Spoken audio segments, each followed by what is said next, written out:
February 1959, deep in the Ural Mountains of Soviet Russia, a search team trudges through the snow, their breath sharp in the air until they see it. A tent, half buried, its canvas shredded from the inside. No hikers in sight, just bare footprints scattered, trailing off into the snow. Inside, it looks as though time froze mid-movement. Food still laid out, journals left open, several pairs of boots neatly lined by the entrance. Whatever happened that night sent them running into sub-zero darkness with no coats, no shoes, and no sign of what they were running from. Within days, their bodies would begin to appear across the mountainside, but what searchers found and the way they were found would leave investigators and scientists baffled for decades. Welcome back to Darkly Speaking. My name is Alex Kern, and tonight we're descending into one of history's most chilling and perplexing mysteries. I originally planned for this to be a single 30-minute episode, but the deeper I dug, the stranger the story became. After weeks of research, combing through translated documents, diary entries, autopsy reports, and witness statements, I realized there was simply no way to fit all of this into one 30 or 40-minute story. There are too many layers here, too many unsettling details. So I'm splitting it into two parts. Part 1, which is tonight's episode, sets the foundation for one of the strangest and most debated mysteries in modern history: who these 9 hikers were, what drew them into the Ural Mountains, and how a promising expedition turned into an unfolding nightmare. We'll walk through the timeline, the discovery of the tent, and the first chilling clues that left searchers questioning everything they thought they knew. Now, if this is your first time hearing about the Dyatlov Pass, this episode will ground you in the story, the events, the evidence, and the unanswered questions that have haunted investigators for more than 60 years. Now, for next Monday in part 2, we'll be pulling back the curtain on what came next, a detailed look at the investigation, the physical evidence, and the autopsy findings, along with a closer examination of the most widely discussed theories that still divide experts and skeptics alike. And if you can't wait for next week's episode or want a glimpse into what we'll be diving into, make sure you're following along on socials at Darkly Speaking Podcast for a little sneak peek into next week's episode. Because the deeper this story goes, the stranger it gets. Military cover-ups, radiation, infrasound, UFOs, avalanche, more than 75 theories have tried to explain what happened that night. Yet, none can fully capture what could have terrified 9 experienced hikers enough to flee their tent into sub-zero darkness, barefoot and half-dressed, as if running from something beyond comprehension, something far more terrifying than the frozen wilderness surrounding them. What began as a university expedition became one of the most haunting unsolved cases of the 20th century. So, without further ado, this is the mystery of the Dyatlov Pass incident.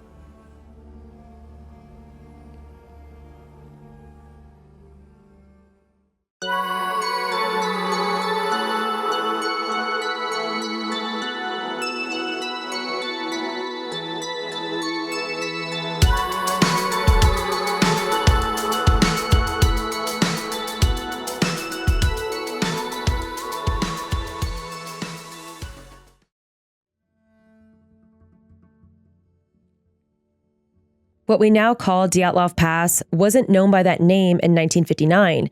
To the indigenous Mansi people, the mountain was called Kalatsakal, a phrase that most accurately translates to Silent Peak or Dead Mountain.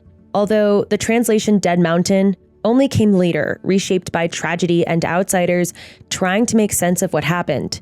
To the Mansi, this mountain wasn't haunted or cursed, only quiet and empty. You see, little grew there, few animals and travelers passed through.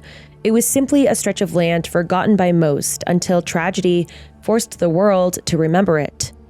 The mountain earned its name for its stillness, not its danger, but after 1959, that silence would take on a different weight, one that would echo far beyond the Urals. The Mansi are an indigenous group native to the northern Ural Mountains, reindeer herders, hunters, and fishermen whose lives have long been tied to this landscape. For centuries, they lived in rhythm with the seasons: villages in winter, migration during spring, and summer following the herds across the tundra. Before Russian colonization, the Mansi were already skilled hunters and craftsmen. They forged tools, chainmail, and weapons from iron, and their spirituality was rooted in animism, the belief that every part of nature, from rivers to stones, had a spirit. Among their oldest traditions was the bear cult, ceremonies of song, dance, and poetry honoring the bear as both protector and symbol of courage. They were known to be peaceful, often guiding lost travelers and later aiding Soviet search teams after the Dyatlov tragedy. Yet, despite their help, early investigators tried to blame them, accusing the Mansi of attacking the hikers for trespassing on sacred land. That theory, however, would later be dismissed as baseless, a reflection of outsiders looking for an easy answer, but we'll get into that. The Ural Mountains stretch over 1,500 miles, dividing Europe and Asia, a natural border between continents. The area where the Dyatlov expedition traveled, near Mount Otorten and Kolotsakal, remains one of the most remote parts of the range. It's a brutal environment. Treeless ridges, deep snow, and temperatures dropping below -30 degrees Fahrenheit in the winter. Settlements are sparse and storms can roll in without warning, a clear sky turning into a whiteout within minutes. Its isolation made it the perfect test of skill for hikers and, during the Soviet era, an ideal site for secret military experiments. The expedition's leader, Igor Dyatlov, was a 23-year-old radio engineering student at the Ural Polytech Institute. Intelligent, disciplined, and quietly confident, Igor had a reputation for fixing really anything: radios, compasses, stoves, even morale. He designed much of the group's equipment himself, including a portable stove and a radio system they planned to use on the trip. Friends described him as the kind of person who double-checked every knot, every route, and every plan. Calm under pressure, respected without question. For Igor, the mountains wasn't just a challenge, it was a test of precision, preparation, and purpose. This wasn't a casual trip. The Dyatlov expedition was an officially registered Grade 3 trek, the highest level of hiking certification in the Soviet Union.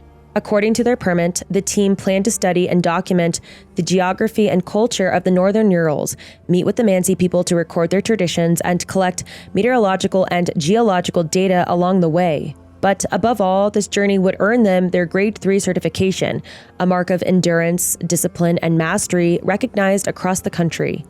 To qualify, their route needed to span about 300 kilometers, last 16 days, include at least 8 days in uninhabited terrain, and cross difficult conditions of snow, ice, and rock.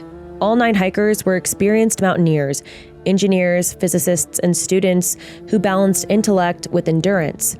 This wasn't just about adventure. It was about discipline, pride, and proving themselves in one of the harshest places on Earth. They were young, brilliant, and methodical, the picture of preparation. But in just 2 weeks, the same mountain they set out to conquer would consume them all. For Igor Dyatlov, the mountain was something to be measured, mapped, and mastered. But he wasn't climbing it alone. 9 students and recent graduates from Ural Polytech Institute followed him into the Urals that winter. Engineers, athletes, and dreamers bound by a shared belief that skill could outmatch anything nature had to offer. They couldn't have known that the expedition, meant to prove their strength, would instead test the very limits of human endurance and leave their names forever written in the snow. Under Igor Dyatlov's leadership, the 9 formed one of the most capable and determined hiking teams the Ural Polytech Institute had ever seen. Their backgrounds reflected the ambition of the Soviet scientific era, each of them intelligent, methodical, and quietly daring. As the date of departure approached, the group that would follow him wasn't exactly the first one planned. The expedition's final roster shifted in the days leading up to their journey, a last few-minute changes that would later prove to be fate-altering. You see, originally, the expedition was set to include hikers like Shnevsky, Popov, Blinov, Veritov, and Yudin. One by one, they dropped out, some due to illness, others due to scheduling conflicts or injuries. Only Yuri Yudin would make it to the start of the trip before turning back. Others, like Blinov, were meant to serve important roles such as documenting the entire trek, but never joined. In hindsight, those who stayed behind were the lucky ones. Yuri Yudin was the group's sole survivor. He was 21, a geology student, and a close friend of Igor's. Quiet, observant, and a bit more cautious than the rest, he joined the expedition as its 10th member, but began feeling intense back pain just before they reached the mountains. Diagnosed with severe sciatica, he reluctantly turned back, a decision that would save his life. For Yuri, this was supposed to be his 7th expedition and 2nd grade 3 trek. Instead, it became the story that haunted him for the rest of his life. Yuri Doroshenko was 21 years old and built like an athlete. He was known for his bravery and strong sense of loyalty. During a previous hike, he had once chased off a bear that wandered into camp with nothing but a torch in his hand. His friends often said he was the kind of person who would just protect anyone before himself. He studied radio engineering alongside Dyatlov and was remembered for his resilience, stubborn, strong-willed, and unshakable in his optimism. On this trip, he was supposed to be one of the team's anchors, steady, dependable, and unafraid of the cold or the climb. Lyudmila Dubanina was the youngest and fiercest of the group. At just 20 years old, she was an engineering student and the team's treasurer, known for her sense of order and responsibility. This was her 7th major expedition, but her first at grade 3 level. She'd once been injured on a prior hike when a rifle accidentally discharged, hitting her leg, a story she'd laugh about later. Friends described her as sharp, witty, and fiercely protective of others. She was determined to prove her endurance and leadership on this journey. Alexander Kolevatov was 24, studied nuclear engineering, and was preparing for a promising career in the Soviet atomic energy program. This was his 10th major hike and 2nd at grade 3. He was known for his calm and analytical nature, the one who handled delicate instruments and kept order when plans shifted. Reliable, focused, and precise, Alexander rarely spoke unless it mattered. Zina Kolmogorova was 22 and a radio engineering student, just like Igor. She kept the group diary, a blend of technical notes, humor, and warmth that captured the spirit of their journey. Known for her kindness and charisma, she was the social center of the team. Some speculated she and Igor shared more than a friendship, though neither ever confirmed it. This was her 15th expedition and her 3rd at grade 3. Rustem Slobodin was 23 and the team's silent powerhouse. A skilled distance runner and endurance athlete, he carried the equipment repair kit and often pushed himself to physical limits without complaint. When the nights grew long, he played his mandolin, his music echoing softly through the tent. Quiet but dependable, Rustem embodied strength without bravado. Nikolai Thibault was 23 and came from a pretty remarkable background. He was the son of a French communist exile who had fled to Russia. Already holding a PhD in engineering, he was one of the most academically accomplished members of the entire team. Calm and detail-oriented, Nikolai preferred to blend in rather than lead, but his input was always trusted. This was his 5th major expedition and 2nd grade 3 trek. Yuri Krivonyshenko was 23 and the team's topographer and comic relief. A hydraulic engineering student and lifelong friend of Igor Dyatlov, he had a knack for finding laughter and hardship. He'd previously worked at Chelyabinsk 40, a secret nuclear facility linked to the 1957 Kyshtym disaster, one of the worst radiation leaks in Soviet history. Though exposed to low radiation levels there, Yuri seemed unaffected and remained cheerful and energetic throughout their journeys. This was his 9th major hike and 1st grade 3 trek. Each hiker brought something different, irreplaceable: intellect, leadership, endurance, or heart. They weren't naive or reckless, they were prepared, disciplined, and proud of the challenge before them. The tragedy that followed wasn't born of inexperience, it was something far stranger than that. January 23, 1959, the Dyatlov group set out on what was planned to be a 16-day expedition to Mount Otorten, deep in the northern Urals. In the language of the Mansi people, Otorten means, "don't go there." Locals warned that the mountain was unforgiving in the winter. Temperatures plunged below zero and storms could roll in without warning. But for Igor Dyatlov and his team, those warnings weren't deterrents. They were challenges. They were young, confident, and methodical, determined to prove themselves against one of the harshest landscapes on Earth.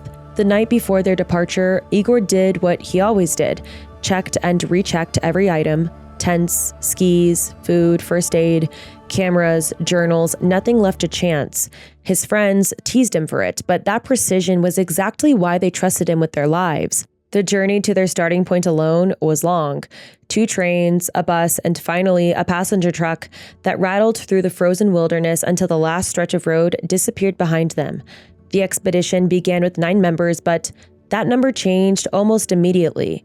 On the first train out, a man named Semyon Zolotaryov, who went by Sasha, asked to join. He was 37, more than a decade older than the rest, quiet and covered in faint military tattoos. The group hesitated, of course. He was only a stranger and an outsider, but he was also an experienced sports instructor, trained in survival, and after some debate, Igor agreed to bring him along. The group reached District 41, their first checkpoint, and spent their first few nights recording the start of their journey. Each day, a different member was responsible for documenting their progress, and the early entries reflected excitement rather than concern. The temperatures were brutal, but spirits were high. Now, on January 27th, they departed District 41 for the settlement known as 2nd Northern, an abandoned work village which was about a 15-mile hike through the forest. That night, they stayed up late, talking and laughing until nearly 3 in the morning. It was the last time any of them would see the lights of civilization. The next morning, January 28th, Yuri Yudin fell ill.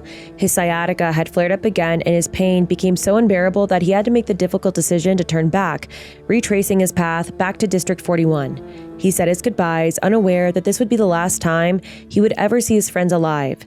The 9 who remained pressed onward toward Mount Otorten. As they moved deeper into the Urals, they followed faint mancy trails, passing trees carved with symbols, warnings perhaps, or territorial markings. They didn't understand them, but noted them in their journals anyways. On January 29th, they reached the Ospia River, where they set up camp around dusk.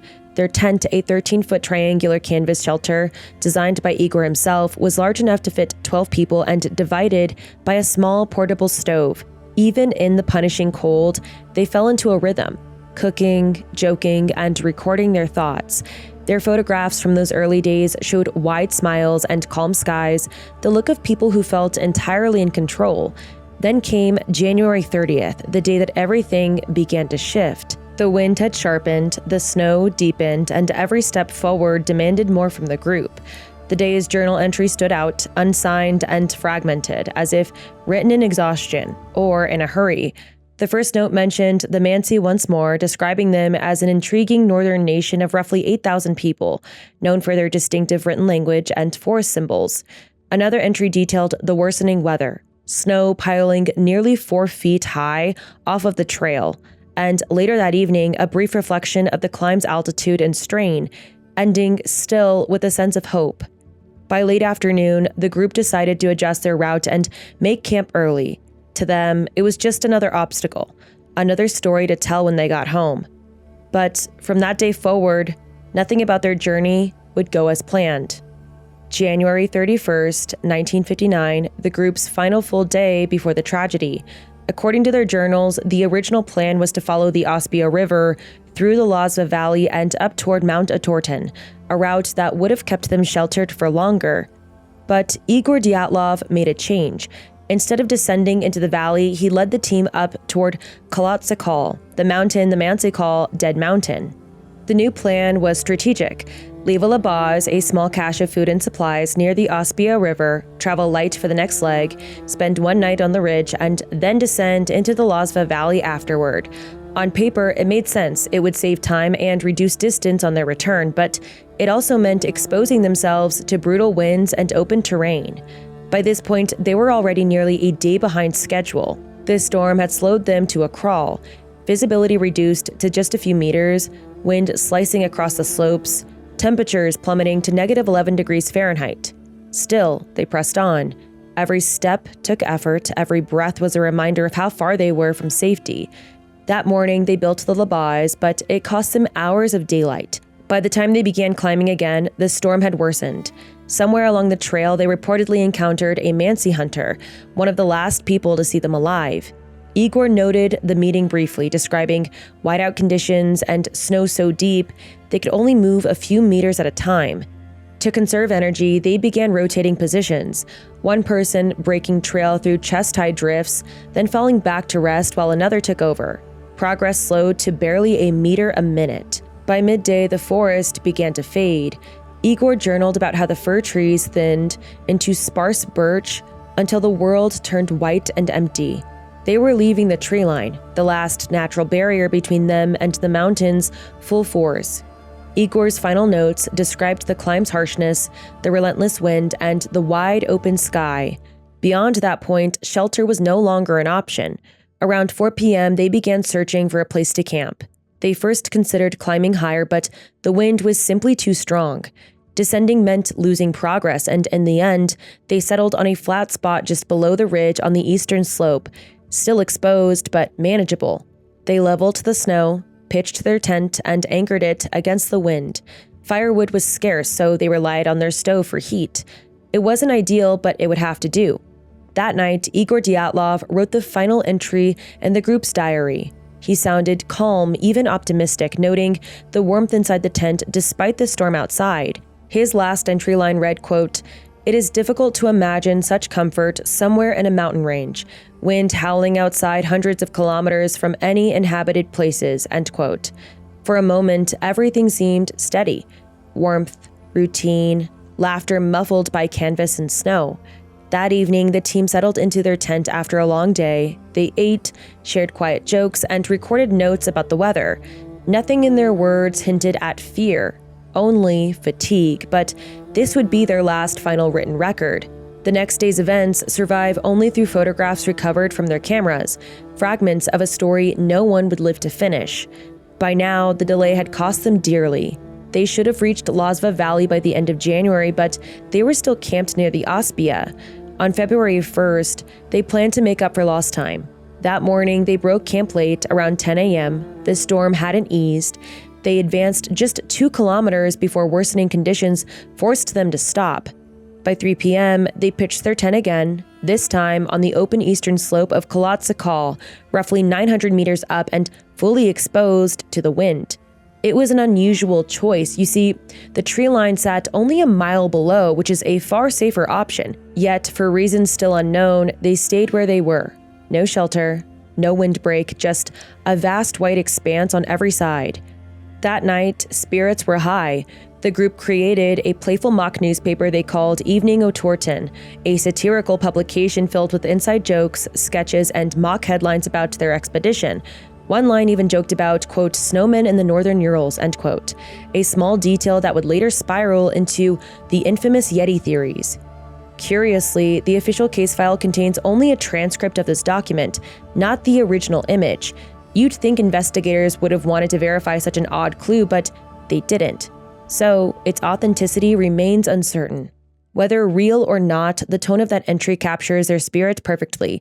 Tired but content, joking through exhaustion, unaware of what's coming. It's believed, based on scattered notes and later interpretations, that they plan to continue on February 2nd toward Lake Lunzatsapur for a warmer night using the stove, then attempt Mount Otorten on February 3rd before returning to the Ospia cache on February 4th. The distance ahead was roughly 36 kilometers, which is about 22 miles, tough but achievable. Yet those plans would never happen. Despite their calm that evening, the camp on Kolotsakal would be their last. No further journal entries, photographs, or notes were ever recorded beyond February 1st. What happened after that night, whatever drove 9 experienced hikers to slice open their tent and step barefoot into the storm, remains one of the most chilling mysteries of the century. By February 12, 1959, the Dyatlov hiking group was supposed to send a telegram confirming their safe return to Vizay. When it didn't come, no one was alarmed. Not yet anyways. Igor had told Yuri Yudin, the group's sole survivor, before he departed, due to his sciatica flare-up, that the trip's bad weather could delay them by a few days. In the Urals, that was pretty normal. Snowstorms could last for 2 days, communications often ran late, and transport between remote settlements broke down regularly. But as the days dragged on and the mountains stayed silent, worry began to grow among classmates and families back in Sverdlovsk. By February 21st, it had been nearly 4 weeks since the group's last contact. The Ural Polytech Institute organized the first search party. A small group of volunteer students, teachers, and local police, joined by Mansi hunters who knew the mountain terrain better than anyone. They began tracing the group's intended route, moving from Vizay through the Ospia Valley toward Mount Otorten and Kolotsakal. For days, there was nothing. No tracks, no debris, just wind and white. A telegram was eventually sent to Moscow on February 26th, alerting the government that the students were presumed missing. The following day, the Soviet army formally joined the search. Helicopters, soldiers, and tracking dogs spread out across the northern Urals. But before the military could even set foot on the mountain, the student searchers had already found something. On February 25th, one of the teams came across a faint, half-buried trail of skis, a sign they believed belonged to Dyatlov's group. The next morning, as they followed the tracks uphill toward Kolotsykal, they saw it, a dark shape against the snow, a tent, partially collapsed and nearly swallowed by the drift. When they finally reached it, the scene was unlike anything they'd ever expected. The tent's exact location remains one of the most debated details of this case, and it's not a minor one. Wind direction, snow load, and slope angle can change drastically even within a few hundred feet, meaning the tent's exact position directly affects theories like avalanche or snowdrift collapse. The disagreement between the official Soviet coordinates and those later proposed by independent researchers continues to complicate how these natural explanations are understood. What is agreed upon is this: the tent was set up on the eastern slope of Peak 1079, pitched at a modest angle, roughly 18 to 20 degrees, facing the pass.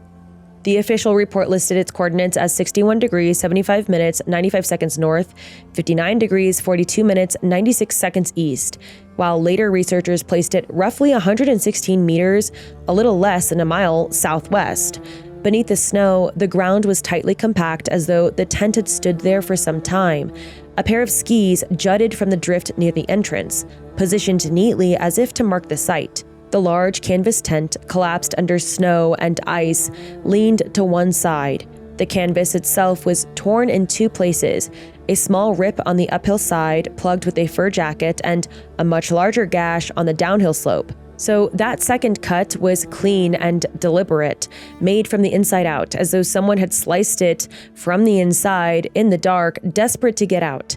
Just a faint line of footprints leading away from the tent, measured later to show an eerie order. Investigators noted that the trail appeared almost as if one or two hikers had walked ahead to carve a path for the rest. Some prints were bare, others in socks or a single shoe, and all moved in a calm, single-file line. There were no signs of running, no evidence of panic, only the haunting impression of people leaving together, step by step, into the storm before disappearing entirely. Inside, nothing appeared chaotic. The scene was organized, eerily normal, like the group had simply gone out for a moment and then just never came back. Investigators later reconstructed the sleeping arrangement for that night. Dyatlov, Slobodin, and Kolevatov in the back, Doroshenko, Kolmogorova, and Krivonashenko in the center, Thibault, Dubinina, and Zolotaryov toward the front. Near the entrance sat a small stove, an axe, a saw, and a few buckets, one still holding medical alcohol. Cameras, notebooks, and food supplies were laid out mid-preparation as if dinner had been interrupted. At the rear, they found Igor's maps, his camera, and a small tin box containing money and documents. 2 pairs of boots rested near one wall, 6 near the other, with felt shoes scattered between them. Backpacks lined the tent floor, covered by layers of jackets, blankets, and spare clothing. Every detail pointed to calm and ordinary. Nothing suggested panic, and yet the tent told another story. The fabric was slashed from within. Their coats, boots, and tools were untouched.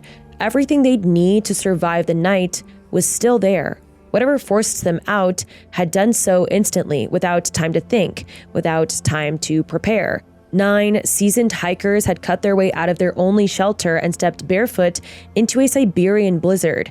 No signs of outsiders, no animal tracks, just their own footprints fading down the slope and disappearing into the snow. February 27th, the day after the tent was found, searchers made another discovery. About 1.5 miles downslope, near a large cedar tree east of the tent, they spotted faint traces of a fire, the first man-made sign since the group vanished. Beneath the tree, 2 bodies lay just a few feet apart. It was Yuri Krivonashenko and Yuri Doroshenko. The searchers noted broken branches surrounding the scene, some snapped 5 meters up the trunk, clear signs that the men had tried to climb, perhaps for a better view or to gather wood. Yuri Doroshenko was found face down, wearing only a checkered short-sleeve shirt, sleeveless undershirt, shorts, swim trunks, and torn cotton underwear. His socks didn't match, one burned around the edge. He had minor burns on his hand, likely from handling the fire. Investigators noted his body seemed to have been moved slightly after death. Yuri Krivonischenko lay on his back, dressed in a long-sleeve checkered shirt, cotton underwear, swim trunks, and long underpants with one sock on his left foot.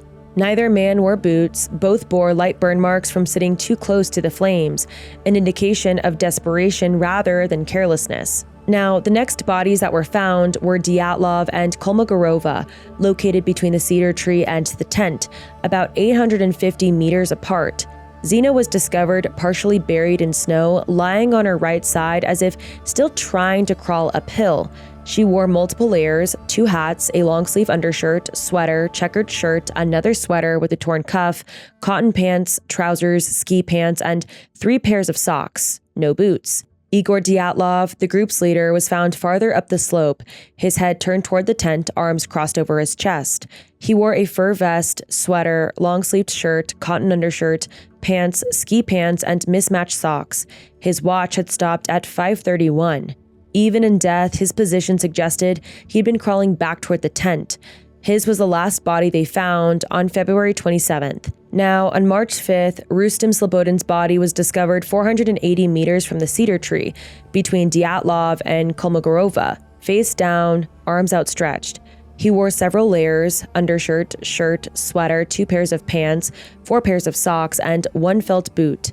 His watch had stopped at 8:45 a.m. By early March, 5 of the 9 hikers were found.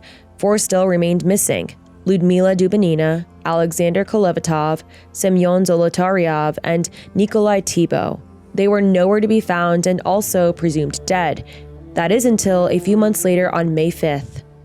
When the snow began to melt, a Mansi hunter spotted a torn pair of black sweatpants and a woman's sweater protruding from the snow about 250 feet beyond the cedar tree. Searchers began digging. Beneath nearly 13 feet of compacted snow, they uncovered a small ravine and the remaining 4 bodies. The group had built a makeshift den lined with branches and spare clothing, suggesting an attempt to shelter from the cold, but their injuries were far more severe than exposure could explain. Lyudmila Dubinina was found on her knees, face and chest pressed against a rock. She wore a short-sleeve shirt, long-sleeve shirt, 2 sweaters, 2 pairs of pants, and multiple socks, signs she had probably redressed after others died. The bodies of Semyon Zolotaryov and Alexander Kolevatov were found pressed together, chest to back, a position described as breast to back in the original reports. It appears as if one had tried to shield the other from the cold. Zolotaryov was dressed more thoroughly than most of the others.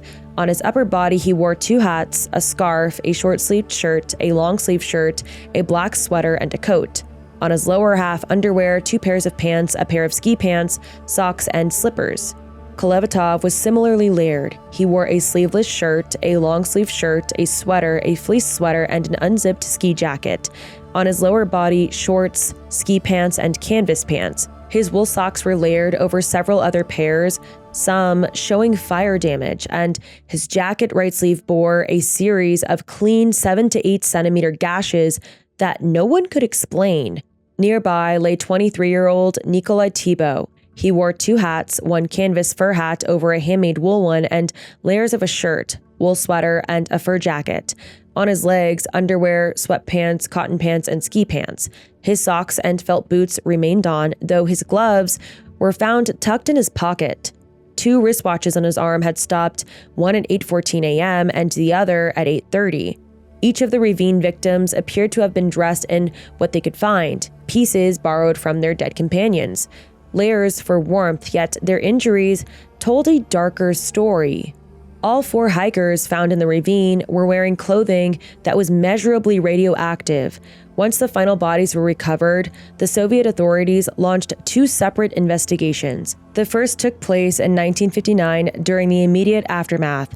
The second would come decades later when new evidence and public pressure forced the case to reopen. But even then, one problem remained constant.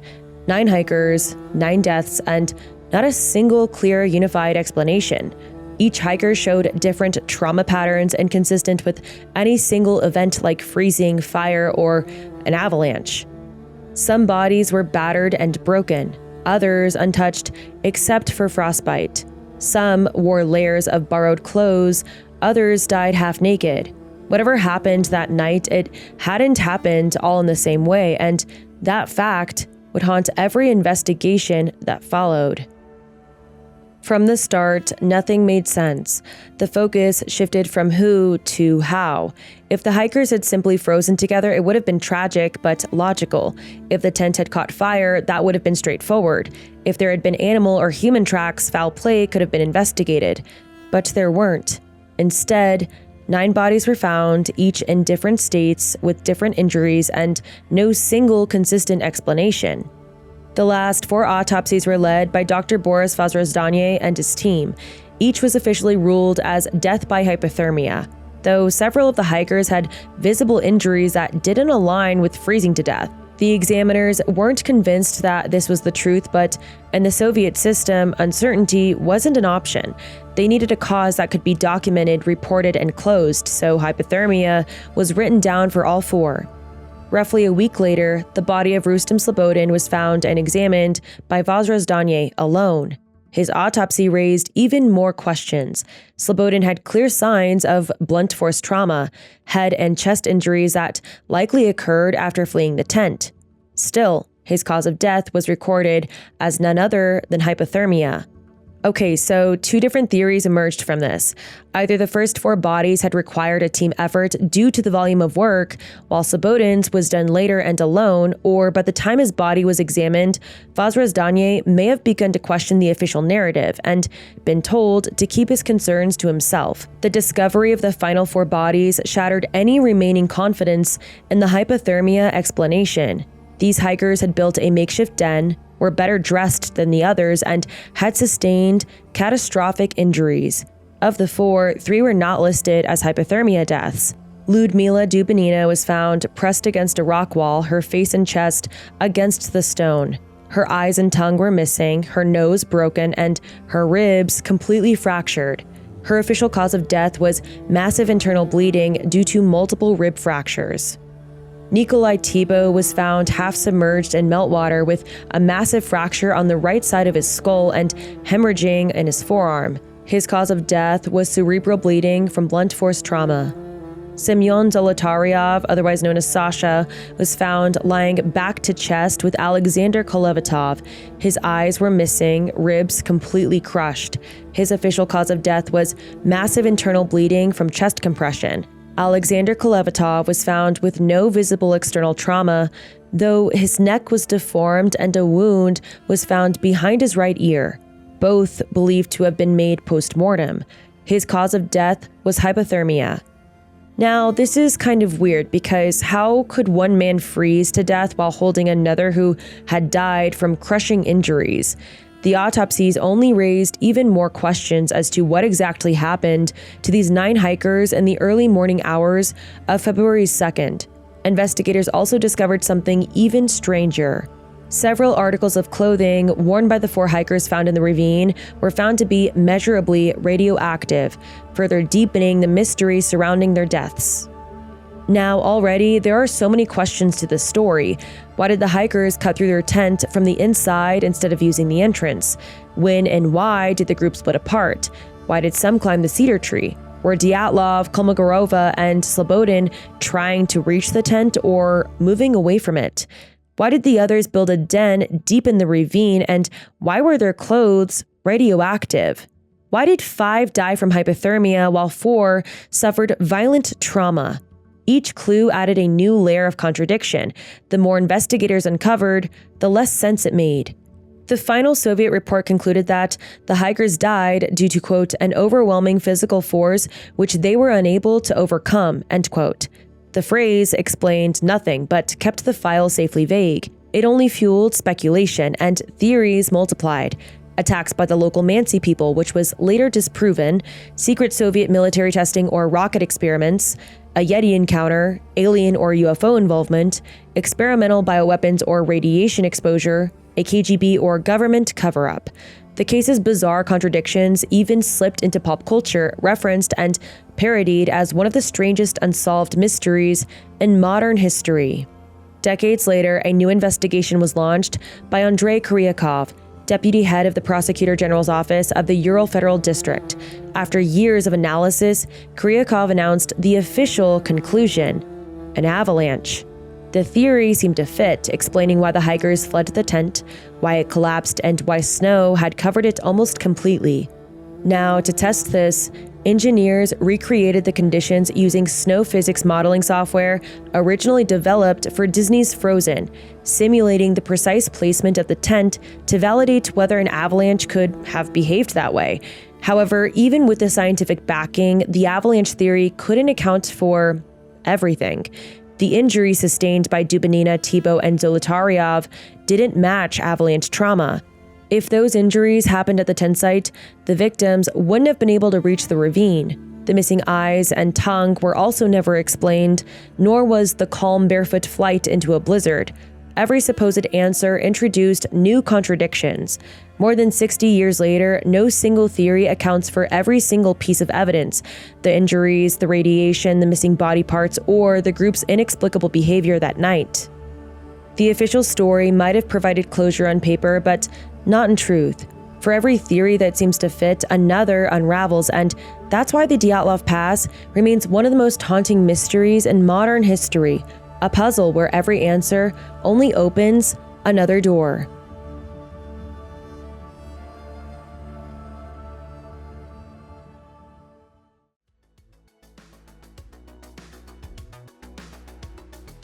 Thank you so much for joining me for this episode of Darkly Speaking. If you want to dive even deeper into this mystery, feel free to check out our website at darklyspeakingpodcast.com. And be sure to tune in next Monday for part 2 of the Dyatlov series, where we'll take a closer look at the autopsy reports, examine the injuries and physical evidence, and unpack the official investigation that followed.